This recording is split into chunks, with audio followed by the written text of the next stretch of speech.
안녕하세요. 오늘도 함께 성경 읽도록 하겠습니다. 오늘은 마가복음 11장에서 12장까지의 말씀입니다. 마가복음 11장. 그들이 예루살렘에 가까이 와서 올리브산 근처 벳바게와 베다니에 이르렀을 때 예수께서 제자 2명을 보내시며 말씀하셨습니다. 저기 보이는 마을로 들어가라. 그곳에 들어가 보면 아직 아무도 탄 적이 없는 새끼 나귀 하나가 매여 있을 것이다. 그 나귀를 풀어서 이리로 끌고 와라. 만약 누가 왜 이러느냐고 물으면 주께서 필요하시니 쓰고 제자리에 갖다 놓겠다고 하라. 그들이 가서 보니 길거리 어느 문 앞에 새끼 나귀가 매여 있었습니다. 그들이 나귀를 풀고 있는데 거기 서 있던 사람들이 물었습니다. 뭘 하는 것이오? 왜 나귀를 풀고 있소? 그들이 예수께서 일러주신 대로 대답하자 그 사람들이 허락해 주었습니다. 그들이 나귀를 예수께 끌고 와서 자기들의 겉옷을 그 위에 얹어드리자 예수께서 나귀를 타셨습니다. 많은 사람들이 길 위에 겉옷을 깔아드렸고 또 어떤 사람들은 들에서 나뭇가지를 꺾어와 길에 깔기도 했습니다. 앞서가는 사람들과 뒤따라가는 사람들이 외쳤습니다. 호산나 복이 있으리로다. 주의 이름으로 오시는 분이여. 복이 있도다. 다가오는 우리 조상 다윗의 나라여. 지극히 높은 곳에서 호산나. 예수께서 예루살렘에 도착하시자 성전으로 들어가셨습니다.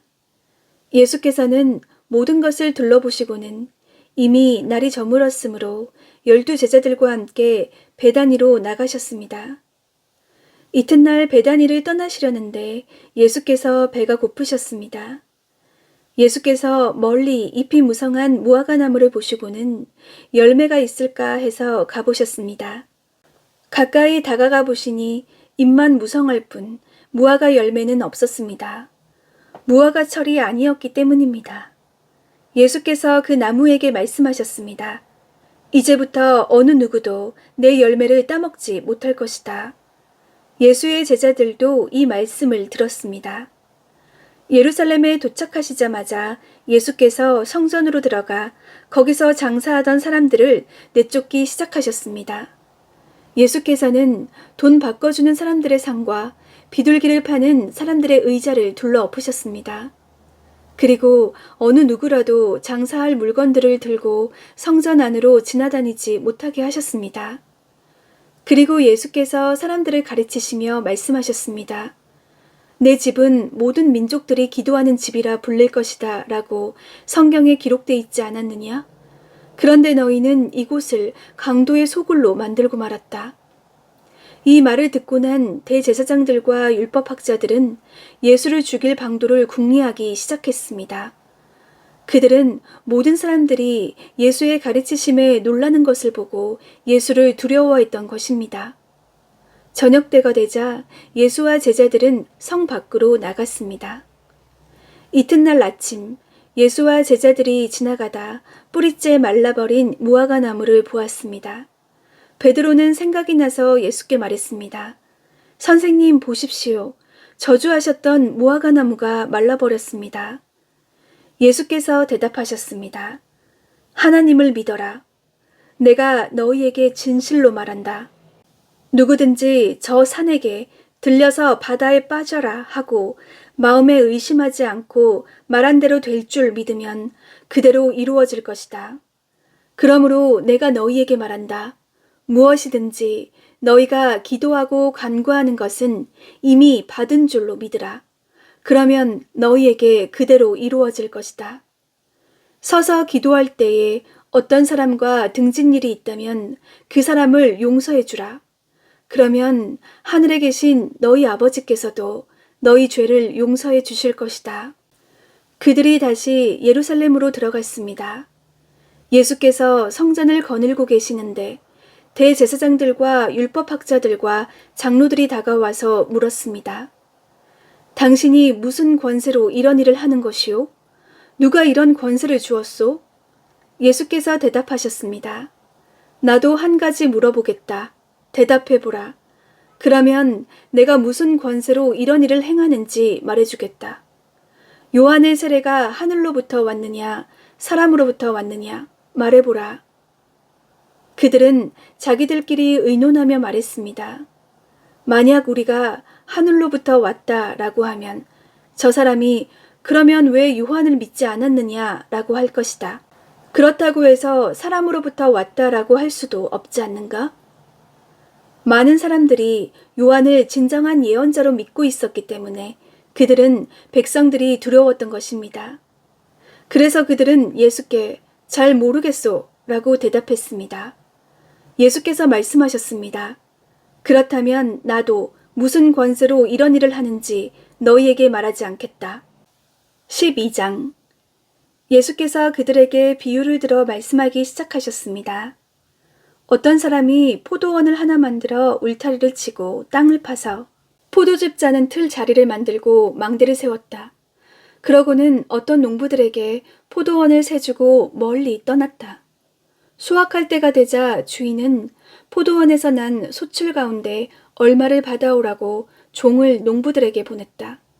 그런데 그들은 그 종을 잡아다가 때리고는 빈손으로 돌려보냈다. 그러자 주인은 그들에게 다른 종을 보냈다. 그러나 그들은 그 종의 머리를 때리고 모욕했다. 주인은 또 다른 종을 보냈지만 그들은 그 종을 죽여버렸다. 그러고 나서도 주인은 계속해서 다른 종들을 많이 보냈는데 농부들은 그 종들을 때리고 덜어는 죽이기도 했다. 주인에게는 이제 단 한 사람, 바로 사랑하는 자기 아들이 남아 있었다. 그는 마지막으로 아들을 보내면서 그들이 내 아들은 존중하겠지라고 말했다. 그러나 농부들은 자기들끼리 수군거렸다. 이 사람은 상속자다. 가서 그를 죽이자. 그러면 그 유산은 우리 차지가 될 것이다. 그리하여 농부들은 아들을 데려다가 죽이고 포도원 밖으로 내던져 버렸다. 이렇게 되면 포도원 주인이 어떻게 하겠느냐? 그가 와서 그 농부들을 죽이고 다른 사람들에게 포도원을 줄 것이다. 너희는 성경에서 이런 말씀을 읽어보지 못했느냐? 건축자들이 버린 돌이 집 모퉁이의 머릿돌이 됐다. 주께서 이렇게 하셨으니 우리 눈에 놀랍게 보일 뿐이다. 그러자 그들은 예수께서 말씀하신 이 비유가 자기들을 가리켜 말씀하시는 것임을 알아차리고 예수를 체포할 방도를 모색했습니다. 그러나 백성들을 두려워해 예수를 그대로 두고 가버렸습니다.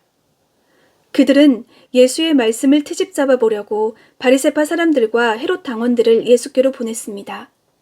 그들이 예수께 다가와 말했습니다. 선생님, 우리는 선생님을 참된 분으로 알고 있습니다. 선생님은 사람을 겉모습으로 판단하지 않기 때문에 사람으로 인해 동요되지 않고 하나님의 진리를 참되게 가르치신다고 들었습니다.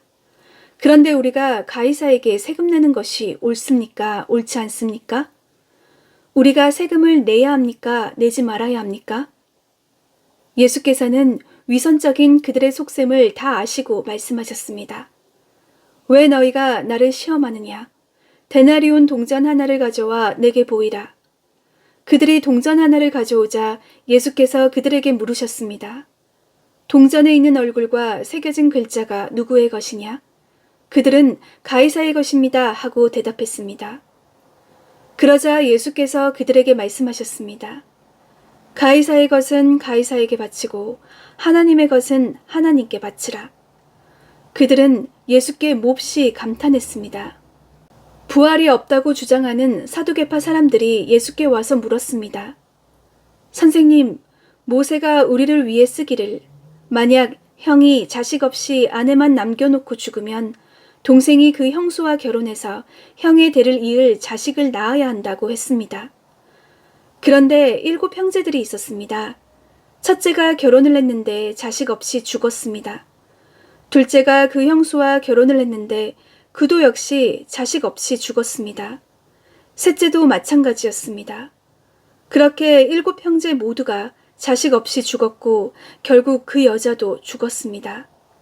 7 형제들이 다 이 여자와 결혼을 했으니 부활할 때에 이 여자는 누구의 아내가 되겠습니까? 예수께서 대답하셨습니다. 너희가 성경도 모르고 하나님의 능력도 몰라서 그렇게 잘못 생각하는 것이 아니냐? 죽은 사람들이 살아날 때에는 시집도 가지 않고 장가도 가는 일이 없다. 그들은 마치 하늘에 있는 천사들 같이 될 것이다. 죽은 사람의 부활에 대해서는 모세의 책에 가시떨기 나무가 나오는 곳에서 하나님께서 모세에게 말씀하시기를 나는 아브라함의 하나님, 이삭의 하나님, 야곱의 하나님이다 하신 것을 읽어보지 못했느냐? 하나님께서는 죽은 사람들의 하나님이 아니라 살아있는 사람들의 하나님이시다. 너희가 크게 잘못 생각하고 있다. 율법학자들 가운데 한 사람이 와서 그들이 논쟁하는 것을 들었습니다. 예수께서 그들에게 대답을 잘 하시는 것을 보고 예수께 물었습니다.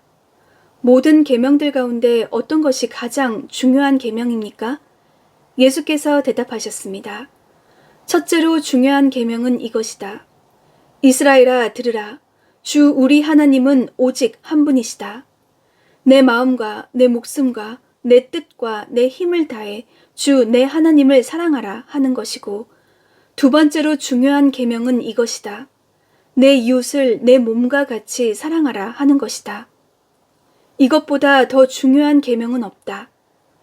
그 사람이 대답했습니다. 선생님, 옳은 말씀입니다. 하나님은 오직 한 분이시고 하나님 한 분 외에는 다른 신이 없다는 말씀이 옳습니다. 온 마음과 모든 지혜와 온 힘을 다해 하나님을 사랑하는 것과 이웃을 자기 몸같이 사랑하는 것이 모든 번제물과 희생제물보다 더 중요합니다. 예수께서는 그가 지혜롭게 대답하는 것을 보시고 너는 하나님 나라로부터 멀리 있지 않구나 라고 말씀하셨습니다. 그 뒤로는 감히 예수께 더 묻는 사람이 없었습니다. 예수께서 성전에서 가르치시면서 물으셨습니다. 어째서 율법학자들이 그리스도를 다윗의 자손이라고 하느냐? 다윗 자신이 성령으로 감동돼 이렇게 친히 말했다. 주께서 내 주께 말씀하셨다. 내가 내 원수들을 내 발 아래에 굴복시킬 때까지 너는 내 오른편에 앉아 있어라. 다윗 자신도 그분을 주라 부르는데 어떻게 그리스도가 다윗의 자손이 될 수 있겠느냐? 많은 사람들이 예수의 말씀을 기쁘게 들었습니다. 예수께서 가르치시면서 말씀하셨습니다. 율법학자들을 조심하여라. 이들은 긴 옷을 입고 다니기를 좋아하고 시장에서 인사받기를 좋아한다. 또 회당에서 높은 자리와 잔치에서 윗자리에 앉기를 좋아한다. 그들은 과부의 집을 삼키고 남에게 보이려고 길게 기도한다. 이런 사람들은 더 큰 심판을 받을 것이다. 예수께서는 성전 헌금함 맞은편에 앉아 사람들이 헌금함에 돈 넣는 것을 보고 계셨습니다. 많은 부자들이 큰 돈을 넣었습니다. 그런데 가난한 과부 한 사람이 다가오더니 렙돈 동전 2개, 곧 1고드란트를 넣었습니다. 예수께서 제자들을 불러서 말씀하셨습니다. 내가 너희에게 진실로 말한다. 이 가난한 과부가 어느 누구보다 더 많은 헌금을 드렸다. 그들은 모두 풍족한 가운데서 드렸지만 이 여인은 가난한 가운데서도 자신이 가지고 있던 모든 것, 곧 자기 생활비 전부를 드렸다. 아멘. 오늘 말씀을 읽으면서 많은 부분이 제 마음에 다가왔는데 율법학자들이랑 대제사장들이 예수님을 죽이려고 악한 의도로 예수님을 시험하려고 했잖아요. 그런 율법학자들 와중에서도 한 사람이 하나님이 진리라는 것을 알고 나니까 정말 용기 있게 다가가서 예수님께 고백을 합니다. 그때 예수님께서 질문한 자에게 하나님 나라가 가까이 있다라고 말씀해 주시거든요. 또 겉모습보다는 마음을 중요시하는 예수님께서 과부의 2렙돈을 가장 크게 보셨고 어떤 부자들보다도 더 많은 헌금을 드렸다라고 말씀하신 부분에서도 많이 가진 것에서 일부를 드리는 것이 아니라 내가 가진 것의 전부를 드릴 수 있는 그 믿음을 하나님께서 찾고 계시는 것이 아닐까라는 생각이 들었고요. 무엇이든지 너희가 믿고 기도하고 간구하는 것은 이미 받은 줄로 믿으라 라고 말씀하시는 예수님의 그 음성이 마치 읽고 있는 저에게 말씀하시는 것 같아서 되게 큰 감동과 도전으로 다가왔습니다. 여러분들도 이 말씀을 읽으면서 각자의 그 묵상의 포인트가 다 다를 거라고 생각이 들어요. 네, 오늘도 함께 말씀 읽어서 너무 감사하고요. 네, 다음에도 같이 말씀 읽어요. 감사합니다.